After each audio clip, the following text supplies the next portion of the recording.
Unreal. That's so good.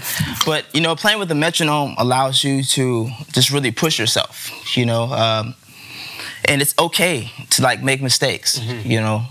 But that's really the only way you can see what your body and what your mind is capable of doing. So, you know, 4/4 and then going to 13/16 is just a great way for yourself to get better and seeing what you can achieve in your drumming. Now, were you thinking about anything there, especially on 13/16, or were you just feeling it? Like, what was going through your head when you were playing that? Yeah, feeling it. More so not counting, because I feel like if I count the divisions within the click, like I can't like really open up my mind to play and do things that are somewhat abnormal with playing in that time signature.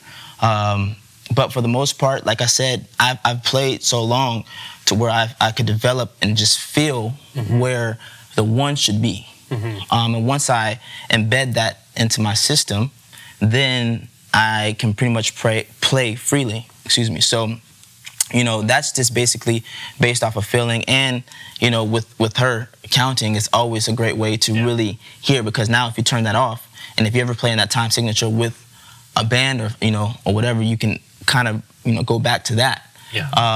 But, you know, just having something that's very consistent within the music, whether it be some type of riff, and you know that this is the phrasing of the riff, and this is where it starts all over again.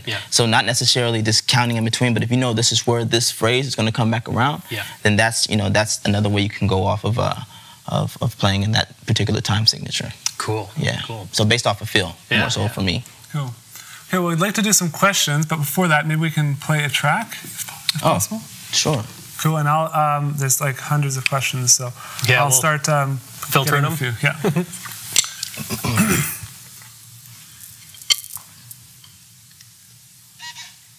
do we have here?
Unreal. Thank you. That's so good. Thank you. Oh my goodness.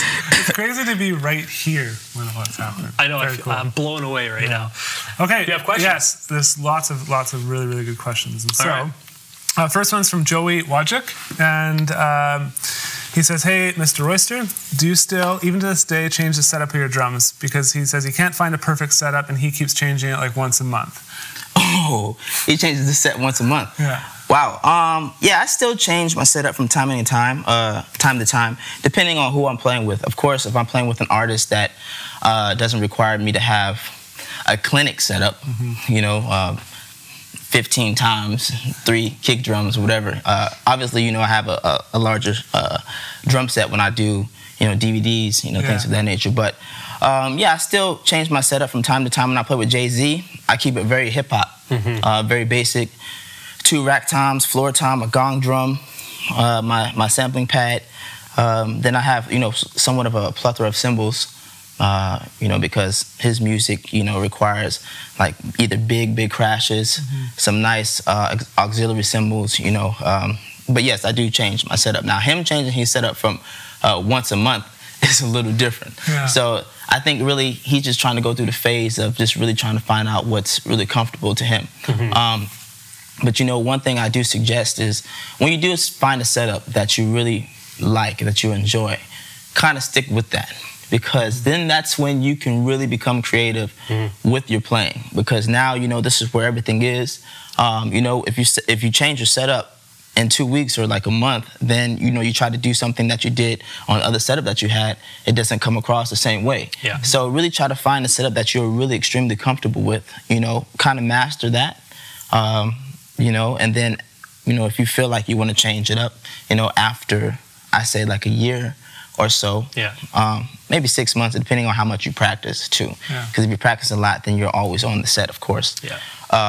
But yes, I do change my setup from time to time, just depending on who I'm playing with. Cool. Yeah. This one's from Daniel J. Jones. He says, when creating a solo, do you have a method or approach? Your solos are always so entertaining, and thank you for sharing your passion and knowledge. Oh, no worries. Thank you very much, first of all. And yes, when it comes down to soloing, ever since I was younger, my father, Tony Royster Sr., he taught me how to, like I said, put my playing in perspective. And I always had a lot of things to play, but, where to play them is extremely important. Your approach, and you want to take people on a ride. You just don't want to start off a course in 5th gear. That's also something that seasoned musicians, drummers tell you. You don't really want to start off in 5th gear because you have no place to go. So, I try to make my solos as musical as possible, try to really want to take you on a ride to where you don't know exactly where I'm going, and keeping you on the edge of your seat. But as far as, just creating a solo, it's good to kind of have somewhat of a foundation. There's different ways to go about doing it. Like, for example, for people who really have no idea how to play a solo, it's really easy to kind of start learning. One thing you can do is, and I can demonstrate really fast. For the question, excuse me. So one thing you can do, you find your groove. Or not even a groove, you can just find you can play something that's, that kind of sticks out to everyone. And I call this home base. Okay, so just say I'm using these cowbells.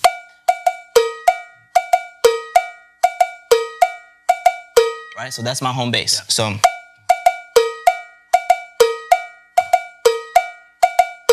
now what I'm gonna do is I'm gonna solo off of my home base, okay, and be able to come back around. So basically what I'm doing is I'm trading force with myself, or, however you wanna go about, playing. But here's an example.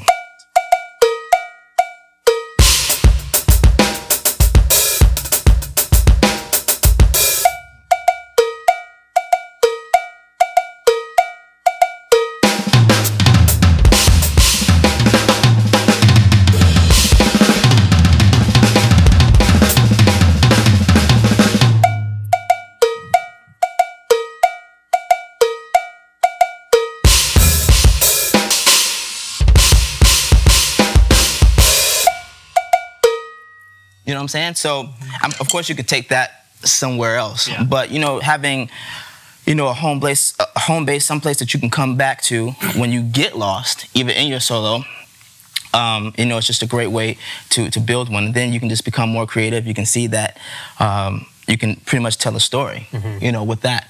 As well as if you add other pieces, you know, besides just a cowbell, other drums. But yeah, I just like to kind of, you know, take people on a ride and just, you know, want to tell them a story. So that's my whole outlook when it comes to soloing. Yeah. Cool approach. This is a good question because I had the same question as well. But this one's from Leo Mori. He says, "Hey Tony, thanks for being here. You're a great inspiration for him. Can you show him how you choke the cymbals with your stick? That technique works great with real cymbals too, or only in an electronic kit?" Now you were doing it before when you like hit the cymbal and stopped it right. Yeah. So I mean, you can actually choke the stick, choke the cymbal, of course, by just holding the end of the cymbal.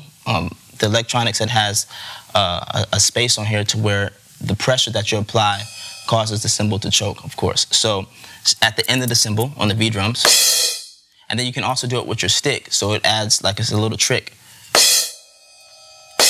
So basically all you need is pressure on the end of the cymbal. Okay. Yeah.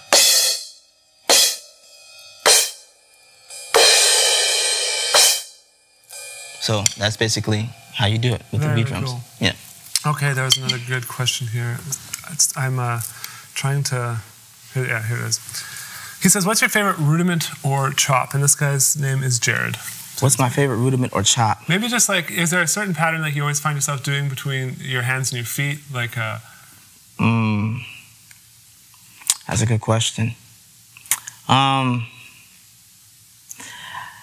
really. I mean, basically, I mean, singles are for sure my favorite rudiment because I mean, you can just do all kinds of, you know, things with them and just different, you know, placements, you know, with the singles, whether it be on the drums or the hi-hat or whatever. But it's no really specific chop because it always changes for me, or I try to, you know, come up with different combinations. Yeah. So that question is kind of difficult really to answer. So it just comes naturally, like the hand and feet stuff. It just, you don't practice a certain pattern. Nah, because I mean, you can practice a rudiment. Yeah. Right. Okay, you get the basic rudiment, but then now, like, how do you change that rudiment into making it your own? You know, what can you add that you already know to that particular rudiment to make a specific combination? There are great drummers out there that can do that, like, of course, like Chris Coleman. And if you watch any of these drummers, Ronald Bruner, Thomas Pridgeon, of course, the greats like Vinnie Colaiuta and Dave, like, all these drummers have, you know, I'm sure specific rudiments that they like, but you know, it's all about just like your own particular combinations that you come up with, and that just comes from feeling as well at the time, and also like what type of, you know, style of music that you're playing, and that comes in phrasing. So it's a lot of things to go behind that, but I specifically don't have a particular like lick or you know combination that I play all the time. But singles for sure are my favorite rudiment. Cool. Yeah. Cool. I don't know if you mind playing another track, and I'm going to continue looking through the questions. Or a solo. I mean, I know last night at the clinic you were doing some pretty cool things with just the sounds of the Roland kit here too. Yeah, sure. And actually after that I wouldn't mind talking a little bit about how you use the Rolands in your own practice and all that, because it's definitely a different instrument to the acoustic, but kind of the same all at the same time. So okay, cool. I'll use this set.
so cool.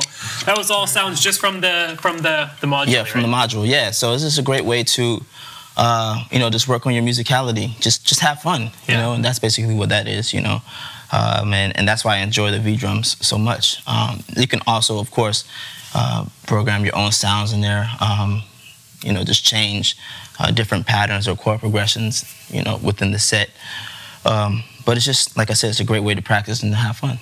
Now, when you play live, do you incorporate some of the drums with your acoustics? Do you like make a hybrid, or? Well, I'm currently working on a hybrid set. At this point in time, I don't have a complete Roland V drum set with my acoustic set. Okay. I'm using a couple of pads and then also the sampler here. But yeah, I mean, you know, just to have this somewhat set up with your acoustic is like, it makes the possibilities endless. Yeah. You know, so that's what I'm currently working on right now. So I could, you know, maybe have a specific sound, you know, that can play for the verse of a song or like a bridge, you know, because there's some great sounds in here. And then also, not to mention, it's great for producing as well, because you could MIDI, you know, from whatever program you're using, such as Logic, MIDI the sounds into here, and you can play whatever your particular sounds are.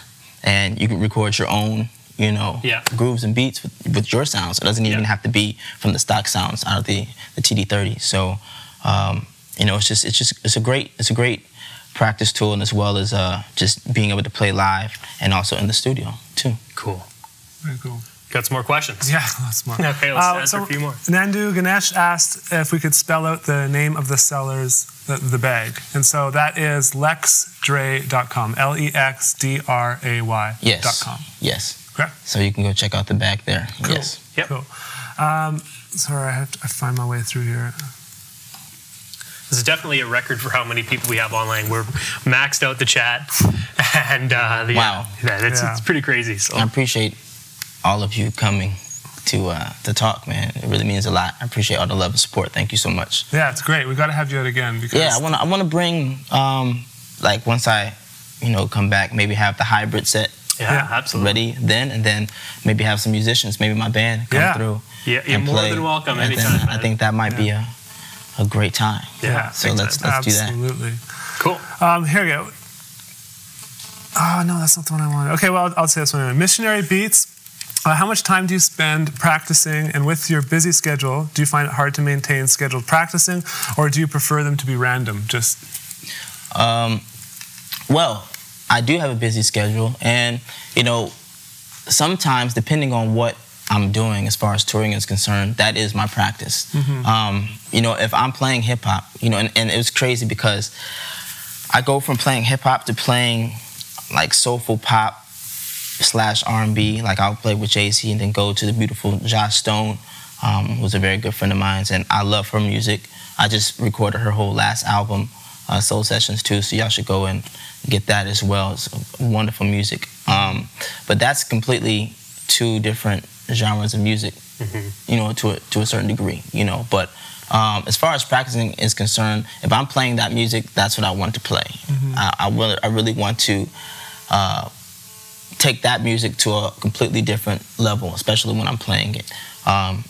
But, you know, as far as my practice routine is concerned, I really don't have that opportunity to practice as much as I would like to, because I'm on the road so much. Yeah.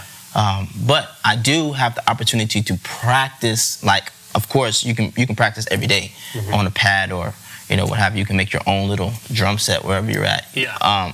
But as far as on like a real acoustic drum set, I really don't have time to do so. But now that I'm home for a little while, and after this Canada, this is the last place actually I'm going to be. I had a great Canada clinic tour that Roland put me on, which was fantastic. I thank everyone for being involved, and Darren, and it was good times. But after this, you know, I'm going to be home for a little while. So, and I just got me a actual room that I can put all my drums and everything in now. That nice. I was looking at trying to find a decent area close to my house, and I found one. So now I'm about to put all my equipment in there, and I'll be able to, you know, for a little while and really get out some other ideas, and then also bring some of my friends along who I feel like can push me as a drummer. You know, I'm good, okay, and not to say that there's no other drummers out there that's not good as well, or who can actually play the drums. And I really appreciate, you know, drummers like that, because that's just a motivational tool to use to get better. Yeah. So, you know, that's another way I like to practice too, bringing some good friends along who want to learn from each other as opposed to making it a battle or competition. That's the only way you can get better. Yeah. So a drummer by the name of Dave Elich is a good friend of mine. He used to play with Mars Volta and Daughters, and he's a fantastic drummer. We share ideas, and like I mentioned earlier, Chris Coleman, who everybody should go and check out. Ronald's also a beast on the drums. But you know, you get certain people that you really enjoy to play with, and you just go and practice. But to answer that question, hopefully my time opens up a little bit more before I end up going on tour again, which I'm trying to see what dates those are. Yeah. But you know, I won't even think about that. I just want to, you know, get my practicing in while I can. Okay, maybe one more question, then we can play a track or something. Sure, yeah. Run out of time. Getting close to the end, I guess. Yeah, this is a great one, and I know a lot of people who at least take our lessons. Some of the surveys and polling we've done, they want to play drums for a living. They want to do like what you do, and so that's why I love these kind of questions. But he says, what are the keys from a good drummer to a professional drummer who makes a living? Like, what are the differences? I guess he's trying to ask. Okay, well, first of all, knowing exactly what you're trying to achieve as a musician, as a drummer. You can't really do what someone else, you know, does if that's not what your calling is. For example, what I mean by that is, if you're a solid funk or rock drummer, okay, there's no reason why you should try to engage into a jazz gig. Not saying that you don't want to open up yourself to play jazz. Of course, it's great to add that to your repertoire of playing. But you know, if you're a solid rock drummer, then go hard with rock. Okay. Another thing is really having a very humble,